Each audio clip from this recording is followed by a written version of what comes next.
we had a new role that emerged within the business, and we call like growth hacker. Okay, this is sort of like a combination of like digital marketing, automation, CRM. Yeah.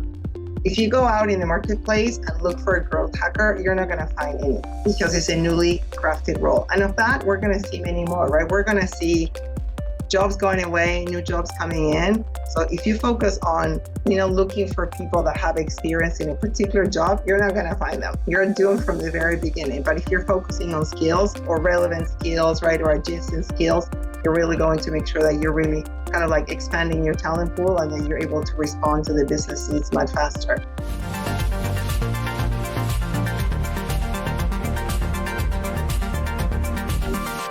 Lucrecia, welcome to the show. How are you? Good, great to see you, Chris. Nice Thank you for having me. I thought you've been avoiding me. It's been so long now since we've seen each other. I was waiting. I was really hoping to be sort of like your first episode of like 2025. I don't know if meant that. You are. Am I? Yeah, because I was on holiday. Remember, I told you. So is that? Oh, so that's what you was waiting for. Is that what you're telling me? You wanted to totally be waiting for that. Yeah. Well, the other ones we have released some in 2025, but they were recorded last year. So technically, you're the first one recorded this year. First officially recorded of 2025. Yeah. Like, I can check that off my bucket list. Yeah. No, secretly though, for everyone else, you was actually away playing golf. So that's kind of so you. I was. Let's talk about that for a second.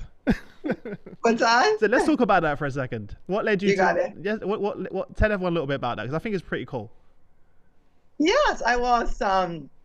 During this holiday season, instead of doing what I usually do, which is sort of like go back home, which is Argentina, to spend Christmas and the holidays with my family, I was a little bit selfish, and I really focused on myself. And I went to the Dominican Republic to learn how to play golf. So it was one of those things that I was always really curious about it, but never really took it on very seriously. So I just wanted to check, was this something that, I could really pick up and really focus on being good at? And 8 days later, I'm like, I think this is it for me. I think I really like it. I think 2025 is the year of golf. New career path? Maybe. PGA Tour. Yeah, literally. We're gonna talk about upskilling and reskilling. That may be a bit too much of a reach to go there. By the way, you're not selfish. You're some reason in my head I said, when you said selfish, I said in my head I said self first. I don't know if someone said that before. I must have read that somewhere. But like I think sometimes we think we're being selfish by prioritizing others, but we have to prioritize ourselves first.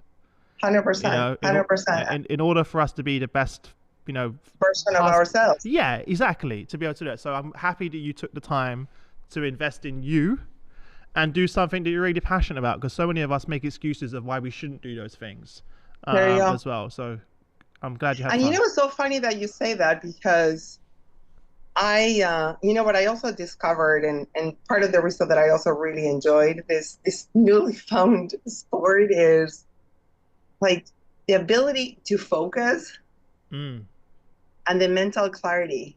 It's just incredible. That, to your point, it really helps you sort of like become a better version of yourself, like both personally, because also it gives me the opportunity to spend some really quality time with my partner. But I think also sort of like then when you come back to work, you're so like much more focused, and you have so much more clarity of like purpose. So yeah. I'm just, really excited of what this can do for me, like physically and also kind of like mentally. By the way, I'm doing this new series, right, called Out of Office, where I spend a day with different CHROs, CTOs, and we do a hobby that they're passionate about. We definitely need to do that. I'll come, we'll do a little interview, we'll play some golf, we'll film it. I'm all over it. I don't know how to play, by the way, so you got to coach me. Oh, I'm not ready for that. No, what we'll do, we will get a coach. So then whilst we're playing, someone coaches us. Then maybe just do that. I love that. Yeah, we can do that. This the first part of the series. I can't announce who the CHROs are. We're doing a CHRO bake-off. So it's actually 6 CHROs. We've got a kitchen in London we've hired out, and we're doing a bake-off as episode 1. I think that is so genius. Yeah, it's going to be super fun. Like, I can't announce yet. Some amazing companies. You know all the CHROs already.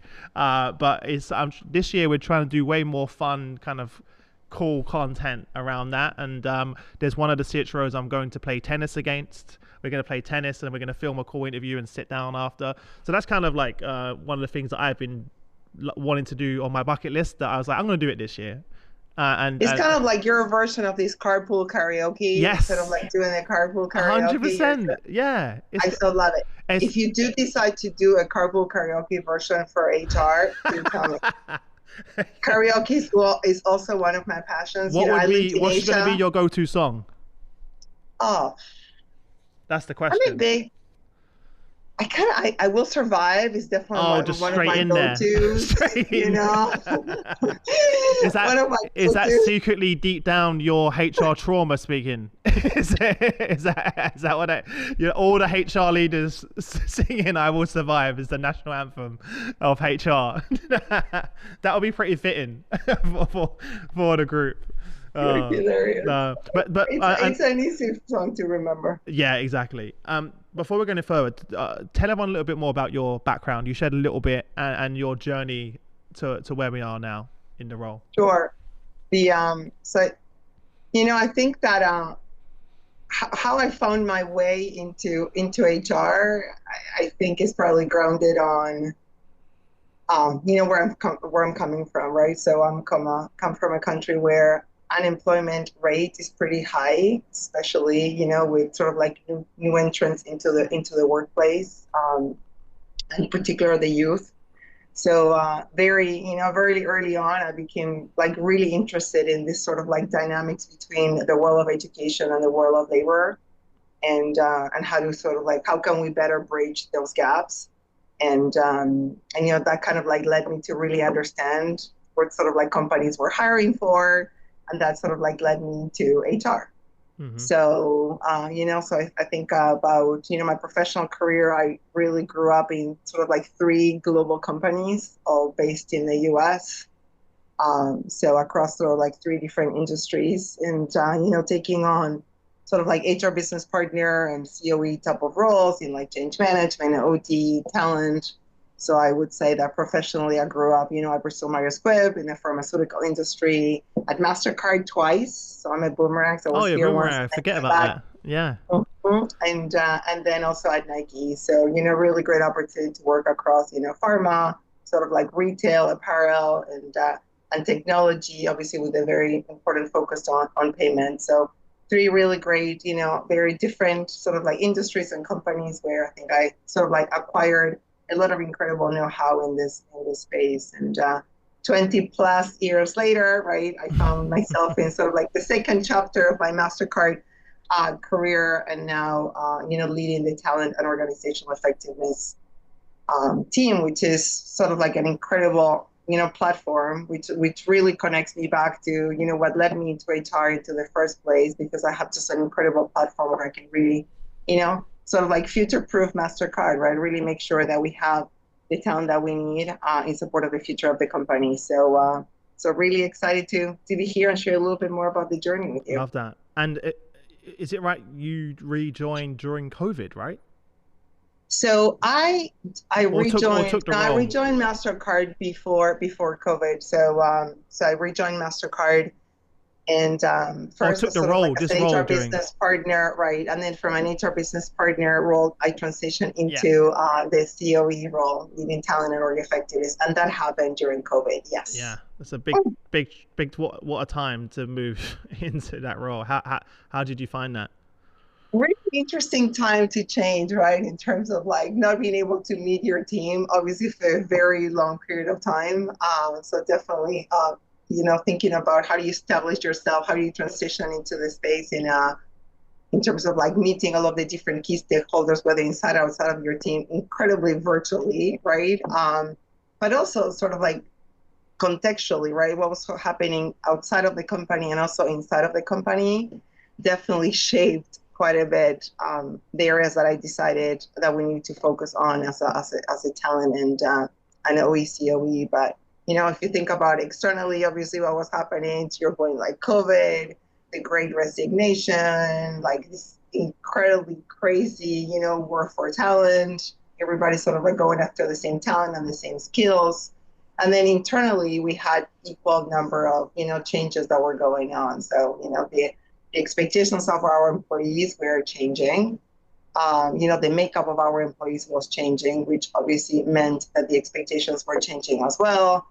Our customers had some very increased expectations of us as an organization in terms of how we were going to help them respond to some new needs that they had never experienced before. And then at the same time, the company was growing incredibly fast, both organically and inorganically. And on top of that, we also had a new CEO during that time that also articulated kind of like a new vision and new strategic priorities for us as an organization. So, if you look internally, externally, tons of changes, but at the same time, change is a huge opportunity, right? It's a huge opportunity to reimagine. And I think what obviously COVID, provided us to all of us was just an incredible opportunity to evolve and reimagine many of our practices, right? And really challenge the BAU and give us sort of like permission to be bold. Yeah. So I definitely took advantage of that. Yeah. Why am I not surprised? Yeah. I mean, that was one of the silver linings, right? Of the pandemic. It gave us that opportunity to reimagine both not just work, but also our personal lives. It made me completely rethink how I want to live, and I completely changed the way I work now so I can spend more time with my daughter, be more present, be more, not try and conform to this box that this 9 to 5 in the office corporate box that I sort of created the structure for myself, even though I own the company, which is kind of crazy to think about because it's my choice whether we work that way. And obviously after spending that quality time with the family, yes, it was hard, of course, for everyone during the pandemic, but I was like, I don't want to go back. I love going to the park with my daughter during lunch and going to feed the ducks and the quality time and fun and memories that I get to spend with her, and I want to pick her up from nursery at 3 p.m. when I can. So I think going then to say, hey, no, we're going back now. And then we're seeing obviously the reaction from people right now, and obviously companies making decisions around that as well. But I know for you and the team, one of the things that you spoke about is through the lens of recoding your culture and making it resonate more with employees. Could you talk more to that and how you approach that? 100%. No, I think that's super. I mean, and I think your example really talks about, the changing expectations that everybody had, that we all had, right? And for us, it was, during the pandemic, to your point, really thinking through in this context, how do we make sure that we have the right culture? How do we make sure that we have the right leaders? How do we make sure that we have the right talent in support of, running and transforming the business? So the culture piece, to your point, incredibly important. So I think during all of these transitions, right, we needed to make sure that the culture was going to help, attract the talent that we needed, retain the talent that we needed, but then also at the same time, like be a huge enabler of the newly articulated vision and strategic priorities for us for the CEO. So I think it was, and then also help respond, right, to the different needs of our stakeholders as well. So we spent quite a bit of time recoding our culture, and at Mastercard we think that, culture, like I think a lot of many companies do that, right? I think that we all found that how cultures are, an important lever for us, an important sort of like business lever, an important differentiator. And, for us, we talk quite a bit about, the culture being sort of like our superpower. And the good news is, we started this work being in a position of strength. We work for a company that people are incredibly proud to work at Mastercard, and recommend other people to come and join the company.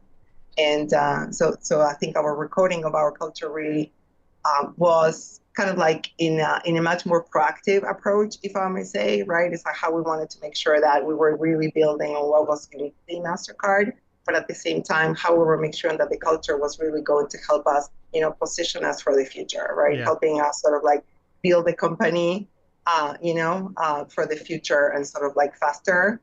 And so we took a very much sort of like a leader-led approach, right? We all know how important it is to have sort of like sponsorship and support from the leadership team versus this being seen as something that is sort of like created or owned by HR.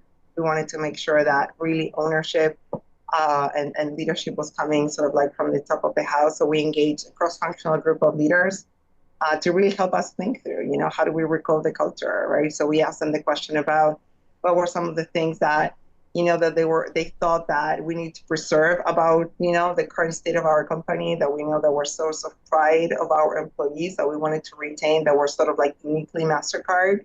But then what were some of the things that we thought that there were important shifts that we had to make if we really wanted to move the company sort of like faster and in support of the success of the business, right? What were some of the things that if we didn't sort of like address right now, right, they could hold us back from the future. So it was sort of like a labor of love, that obviously was sort of like championed and led by the HR team, but in huge support and partnership from the business. So so I think we articulated our culture. It's called like our Mastercard way. We follow principles of we believe in the power of threes because we think that when you articulate things in sort of like in using a framework of like threes, people have the opportunity to sort of like recall them much faster. So that's how we did. Like our Mastercard way is framed on three principles of creating value, growing together, and moving fast. Supported by 9 different behaviors. So that's what we call the Mastercard way. And then our focus is like, how do you really embed this in the organization? So we went to the leadership team and we said, how can we really make sure that we're going to make our Mastercard way our way? And they basically told us 2 things. I'm happy to go further if you're interested in, but they basically said it has to start with us. And the other thing they said was, you have to make it matter. These are employees, by the way. Who are you referring to on that? This was sort of like the managers? the management team of the company, right? So we went to the management committee and we said, hey, we embarked on this journey. You guys and all different key stakeholders have been incredibly critical in sort of like helping articulate what we wanted the culture to be. But now we're at this point where to make this happen, right? And make sure that these are just not posters that we put on the walls of the office, right? How do you really make sure that it really comes to life, right? And that people can sort of like feel and see us operating and modeling these behaviors for one another. So their answer to our question was, to make this, you have to make sure that, to make this stick, not only is really important how you articulate this in like a super, catchy and sort of like memorable way. But the other piece that they said was, it has to start with us, kind of like us as top leaders of the company. We have to role model this for our employees. And then the other piece was, you have to make it matter.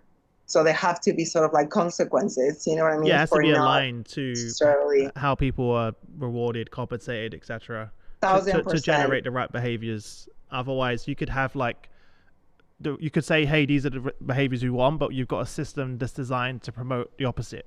Right? 100,000%. And companies, I see a lot of companies get that wrong. Many times I've seen that go wrong. I would love to ask you though, like, you've gone through that process. What would you say was some of the initiatives or projects that you did that had the biggest impact? I think to your point exactly was definitely sort of like hardwiring the Mastercard way across kind of like key people processes, and probably the most critical one. So not only how you make sort of like hiring decisions, but promotion decisions, but definitely how you make performance and rewards decisions. So I think to your point exactly, we kind of like reimagine our core performance management and reward system in partnership with our total rewards partners. And we basically said that, at Mastercard, it's not only what you do, but also how you do it. And then they're both going to be equally important in determining, your year-end rating and your year-end compensation, like your bonus. So I think by doing that, that was probably a very a very strong way to really Super say strong that message. they We're both serious equally about this. matter. Yeah, yeah, 100%. Like, yeah, again, like you're rewarding the right behaviors, but you have to have the accountability 100%. piece in there. How was that received? Because that's quite a big culture shift. 100%. And it's really interesting because we spent quite a bit of time thinking through. I think there was sort of like no debate, you know what I mean, that we needed to have like the two ratings, that the two ratings need to be sort of like equally weighted. But we debated a little bit about like, how do you roll this out? Like I've been in companies where maybe if they would take this, if they would want to make this change, they would take sort of like a bit of like a staggered Yeah, rollout yeah. approach. They would Slowly. start first from the top of the house, then they would go to middle management, and then eventually would go to all of the employees. So we kind of like weigh all the pluses and minuses from all of the different scenarios. But I think, going back to our point about being bold, I think we took the approach of saying, no, we're like one team, we're like one Mastercard. We all need to experience this together. And if we wanted to, this behavioral change to happen faster, we can't wait to take sort of like a layered approach. So we went across and basically we rolled this out across our 30,000 plus employees sort of globally at the same time. So I think we all felt, as one team as we were going through this transformation. And I think what was, incredibly critical was that, yes, while everybody was going through the experience at the same time, the leaders were incredibly critical. I mean, they've got to role model the behaviors for their teams, right? So, for us, it was incredibly important that we hardwired the Mastercard way across all of our people leadership, sort of like training and type of initiatives to make sure that they knew how to model this from the top. Yeah. I would say that, that was probably a really important part of sort of like our lessons learned. It really had to start with us, and they had to demonstrate that this really mattered. Yeah. Love that. I think that's good advice for everyone listening. I'm sure people listening also want it couldn't have been easy. So what advice would you give to anyone listening who's considering going on a similar journey, having gone on a journey? I get you're still on a journey. There's no end destination to this work. It's continuous. 100%. But what advice would you give, or what did you wish you had known when you started that journey? Oh, I think the context in which you do it is so important. Like I think sometimes in HR we can fall in love with kind of like the solution without really, and the solution I mean kind of like the practice that we want to put in place, or like the program, without really understanding the context in which we want to do the work, or why do we need to actually do it. Sometimes we do things because they're just like trendy, or because, hey, other people are doing like cultural transformation, we should be doing this as well. So for me, making sure that it's really grounded on a true business need, critically important. And that you have the support from the top of the house to embark on that journey, and that they see the business value of doing that. That's invaluable. And that they're willing to put in, the time and work kind of like side by side with you in going through the journey. Yeah. We had the board involved. We had like our executive leadership team. We had like our management committee, top of the house, cross-functional team, like different sort of like employee resource groups, employees at different levels. So I would say like start with a true business need. And then have also clarity as it relates to how are you going to measure the impact? How will you know kind of like when What good you're looks there? like. Yeah. Yes. Yeah. I love that you said those two things. Like start with why. Like you hear the whole Simon Sinek TED talk. Talks about start with the why, right? Because everyone and like you said, it's so tempted to get caught up with the new shiny object or technology or tool or new trend, but just focus on specific business case. Because that's specific to your organization and your culture. There's no one size fits all. And if you do that, like you said, and you have the buy, you don't even need to get the buy-in. They're already bought in because they're part of it. They're part of the process. Don't bring them on as early as possible, like you did. It's not something you came to them later and said, "Hey, this is what we're doing," right? As well. So I love that. I think that's talk us through like how that translated into reshaping how you work. and how work gets done. Sure. I think the other piece that you just said, to build up on your comment about how you articulated, it has to be anchored on your company. It has to feel like uniquely your company. Like it has to, when people see it, it has to scream, hey, this is uniquely XYZ. Yeah. This is not something that, again, that you can copy from somebody else and say, hey, this behavior like really resonated with employees in XYZ company. It has to feel uniquely yours. Yeah. What were some of those behaviors, by the way? I should have asked that earlier. What were some of the behaviors that were identified? Create value, grow together, move fast. Yeah. Or did you mention the 7 competencies? Or maybe I mixed that up. So then you have like those 7 behavior, those 3 principles, and then each of them is anchored by 3 behaviors, each of them. So things like, prioritizing what matters, creating scalable solutions, saying what you mean, helping each other be great. So a lot of these different things really speak to, things that we wanted to build on, and then things that we definitely need to work on, like, saying what you mean, prioritizing what matters, right? We wanted to really call out those behaviors that we thought were going to make the biggest difference if we got them right. Yeah. And I love the fact that you obviously built, it's a really important step that many companies miss, of building the brand around it, the Mastercard way, right? 100%. You create a common, and it also creates a common language in which people can have discussion. Like, what do you mean by that? Well, it's this, right? And you've simplified it with those 3 top layers and the 3 categories below. 3 by 3. 3 by 3. Yes. You said it earlier, right? Keep it simple, right? Keep it simple. People are going to remember. So yeah, I love that. They're like anchors that everything can kind of attach to. Yeah, and I think to your point about, people also, we talk a lot about making the Mastercard way your way. So we spend quite a bit of time not only just embedding them as part of the performance management, but then also helping people, leaders, think through, how can you also embed the Mastercard way in how your team works? Yeah. So we spend a lot of time helping them think through, hey, how do you also make sure that you're also linking the how and the what, right? How do you also linking what are some of those behaviors that are going to be really critical in support of delivering your business results? So we were very intentional about this very strong connection between the how really makes a difference in the what. Yeah. It also it helps your managers open up a dialogue with their team through those different lenses to 100%. Have conversations.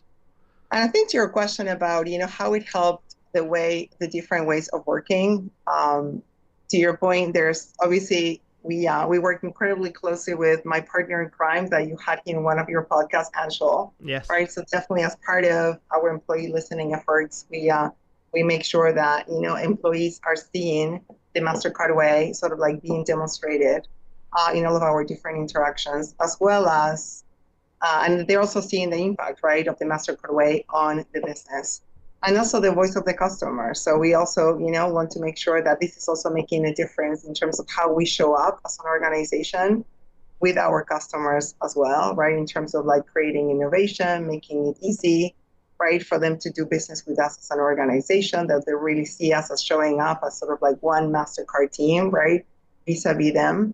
And then the other piece, I would probably say it's about, in kind of like individually, how employees also really think about, how, going back to a little bit about, the topic of, customer expectations, how also employees show up in terms of how they think about growing and developing their career, and how people, leaders, also think about, developing and growing their teams. Yeah. So a big part of, the Mastercard way, it's about, kind of like owning the outcome. It's about learning and pivoting. It's about owning your career. It's about, people, leaders, also having sort of like this enterprise mindset when they're thinking about the growth and development of their career. So going back to one of the questions that you asked me about what was happening, in the context of my coming into this role, one of the things that we were getting a lot of, there was a lot of kind of like needs from our customers that we needed to also help solve for, but they were not necessarily fitting within the construct of our organizational structure. And, so we started we did this call to action to our employees. You may have heard it from, other things that we have posted out there, but, we call that Project Possible, which was basically our call to action now to our employees to say, we would love for you to lean in and put your skills at work in support of the greatest needs of our customers. And so that was also like a really like big demonstration of our culture and of our ways of working. And we got incredibly positive feedback from our employees, from the customers, and also from the people leaders inside of the company that really benefited from, the skill set and the capacity from across the organization. So that really helped kind of like start a movement in terms of how do we think, differently about how we work in a much more kind of like adaptable and sort of like agile way. Yeah, I love that. And something that Mastercard's very well known for that I've been following is obviously your work around the talent marketplace. Yes. When you talk about empowering in people to take charge of their careers and upskill, and could you talk a little bit to that? 100%, Chris. And I think that, the talent marketplace, or we call it Unlocked, right, is a really great testament. If you think about it, it's kind of like a really great example of like the Mastercard way, right? It is about, one of our Mastercard way behaviors is helping each other be great. And sort of like owning the outcome, which is part of also owning your career. So I think, this kind of like Project Possible really sort of like kick-started Unlocked, and which was sort of like our talent marketplace that is AI enabled, which kind of like people lend the skills they have, and they also sort of like pick up the skills that they want to develop. So it really helps, sort of like drive this agility that we're talking about, both at the individual sort of like employee level, but then at the same time from an organizational standpoint. So we're almost 3 years in our unlocked journey. How many people do you have? How many?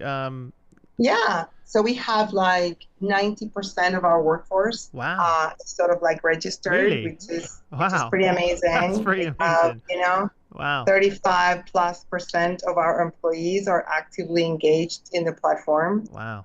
And we have also found that, a third of the people that are actively engaged, whether it's through a gig, kind of like a project, mentoring, learning, or the different types of experiences that you can connect to in the platform, they have gotten a career change, right? Either they have taken a role in other parts of the organization, they have gotten promoted. So we're definitely seeing a lot of like really good benefits in the context of that.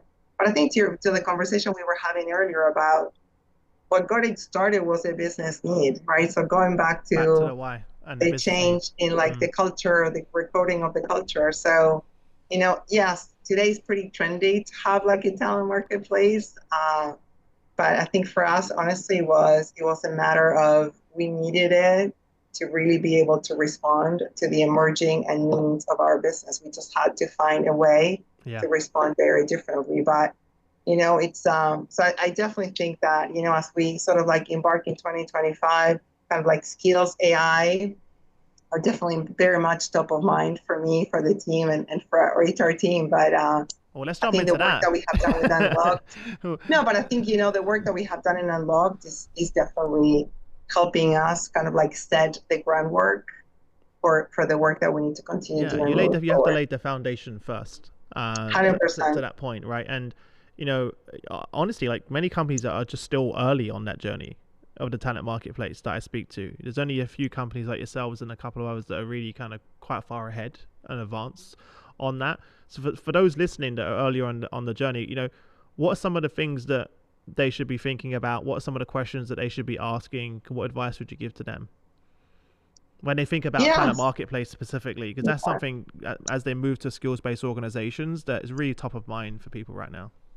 100%. The thing going back to making sure that what is the business problem that you're trying to solve for, I think I would start from that. Again, we all get enamored on the concept, but if it's not really going to help address a business need, I would say don't do it. I think we often talk about this being a pretty challenging technology initiative. And I would agree, right? Kind of like really making sure that, technology enables a very seamless, sort of like integrated, simple employee experience. I think is incredibly important. But mostly I would say is it's a change management effort, right? I think we spend quite a bit of time, changing mindsets. Like, how do you really make sure that, going back to like the people leaders, right? People leaders have to think a little bit differently about how they manage talent, how they manage work. And employees have to think, differently about how they think about their careers. Yeah. For us, kind of like going back to the expectations of people leaders, like it's really critical that they're thinking with like, an enterprise mindset. Like the talent doesn't belong to Your them, talent right? exporters now. Yeah, your talent exporters now. 100%. It's a big But also, shift.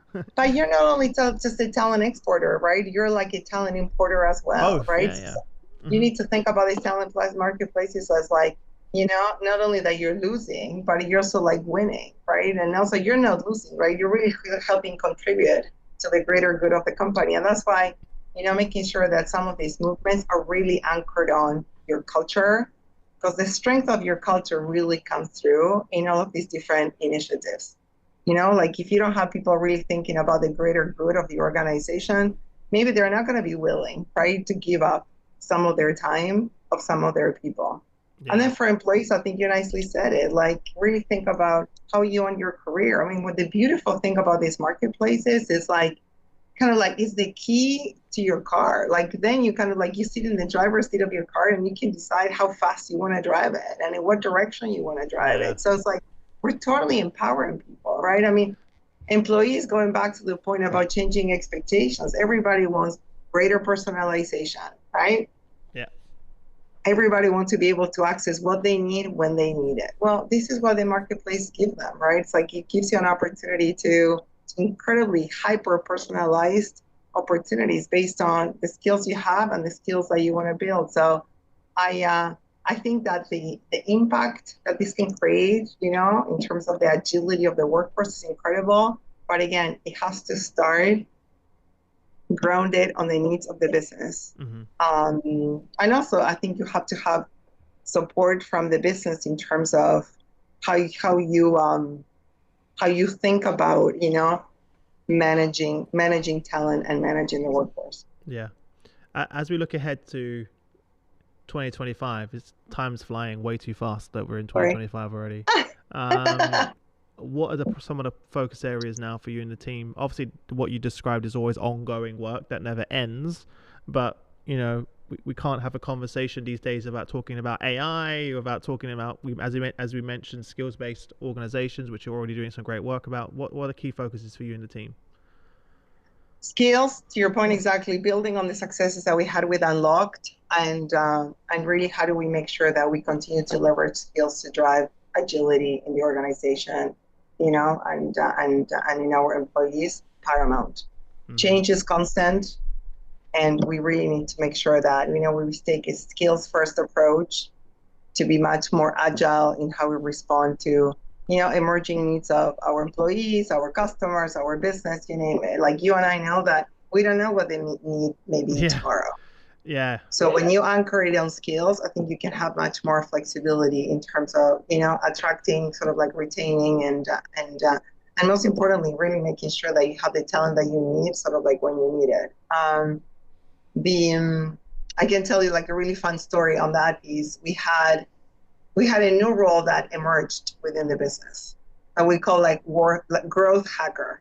Okay, this is sort of like a combination of like digital marketing, automation, CRM. Yeah. If you go out in the marketplace and look for a growth hacker, you're not going to find any because it's a newly crafted role. And of that, we're going to see many more, right? We're going to see jobs going away, new jobs coming in. So if you focus on, looking for people that have experience in a particular job, you're not going to find them. You're doomed from the very beginning. But if you're focusing on skills, you're really going to be, or relevant skills, right, or adjacent skills, you're really going to make sure that you're really kind of like expanding your talent pool and then you're able to respond to the business needs much faster. And then the other one, to your point, Chris, is totally AI, right? It's like, how do you really make sure that leverage AI to power the workforce, the employee experience that we just talked about? So we're spending quite a bit of time on really making sure that we have that we have the talent that we need. Obviously, AI is going to be really important to really help enable the skills-based approach that we talked about, right? In terms of like how do you really embed AI across the employee lifecycle, from like attraction, development, management, retention of the talent, you name it. And we can talk about some of those use cases that we have, but that are like this piece about really supercharging the employee experience end to end, really important. And then the other piece is like the AI workforce. So how do we really make sure that we have the skills that we have to deliver on the needs of our business? So that means both, being attractive enough to attract AI talent, because you and I and everybody listening will know that one of the most competitive skills right now. So how do you really make sure that you have a really good, compelling value proposition to attract these individuals? And then the other piece is, what are you doing to really develop this skill set in-house? Because you have to. There's not enough skills out there. 100%. There's not enough. There's not enough. So for us, it's about, making sure that every employee has, the AI foundations, kind of like the general knowledge. Everybody has to have them. Then we're doing some things that are more like role specific, right? Depending on whether you're like a software engineer, you're a consultant, you're a sales person, right? So what are the different type of learning that you will need depending on how AI is really impacting your job?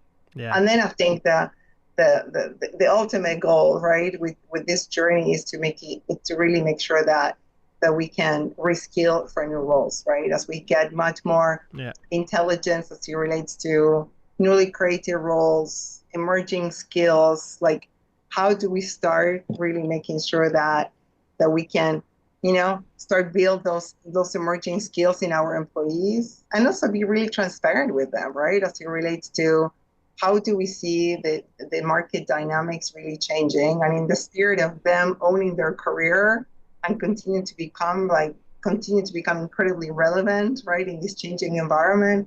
What are the skills that we think that they would benefit, from picking up in support of becoming relevant in this incredibly, highly changing environment.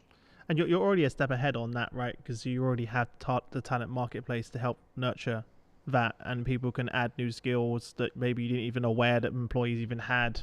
They can see what skills are in demand. You can provide the resources, the training.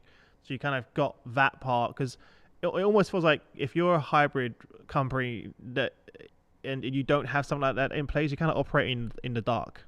100%. It's like you don't have a map, and it just doesn't work, right, in this economy, especially as we're moving to more sort of gig work, lean, like it's agile working. You have to have a technology base to help support that work, because the way work is being done is fundamentally changed, and will continue to change as well. But I want to go back to your point about the AI, because it's a bit overwhelming right now, as you can imagine, for many leaders. Where do you see AI having the biggest impact? What's a specific HR use case, a specific use case where you and the team are saying, these are maybe one or two areas that we feel we can have significant value by leveraging AI? I love your question. So we talked about performance management before, in terms of reimagining performance management. I think performance management is definitely a really great use case that could have significant impact. There's a lot of data, right, that as a people leader you have to put together in support of, giving ongoing feedback to your employees, right? Kind of like a lot of data, whether it is like multi-source feedback, your own observations, the employee self-assessment, feedback from other individuals. Like for us, an area that we're really trying to prioritize is how do we help these leaders sort of like synthesize and summarize like the themes that are coming up from all of these different sources of feedback. That is not necessarily going to make the rating decision for you, because ultimately that is your decision as a people leader, and that is not going to go away. But how can we help you? You know what I mean? Sort of like make sense of all of this data, so that you can spend more quality time as a people leader in your coaching and developing your team, right? Versus making sense of all of these data. So I think performance management, performance feedback, in my mind, is a really great use case. So that's something that we're exploring, and together with that is also providing our people leaders an AI enabled coach. So again, as you're like freeing up yourself, right? You're getting more time being freed up. How can we really make sure that we're giving you this coach where, you can actually role play different types of conversations that you're going to have. So that really helps you increase your effectiveness as a people leader and increase the impact of the conversations that you're going to have, in particular when it comes to feedback and coaching conversations that Chris, you and I know, those are not easy to have. No. So I think performance management is probably like a big one. And I think the other one, that we're pretty bullish about is probably well-being. This is something that, is really very much top of mind for everybody. And I think that, some of the things that we're definitely doing is, how do we make sure that we're nudging our employees when we see that there have been like on this marathon day, hey, you've been in 5 hours of Zoom calls back to back. Exactly. You would probably benefit from, maybe a reset, re-energizing, like taking some focus time sort of like for yourself.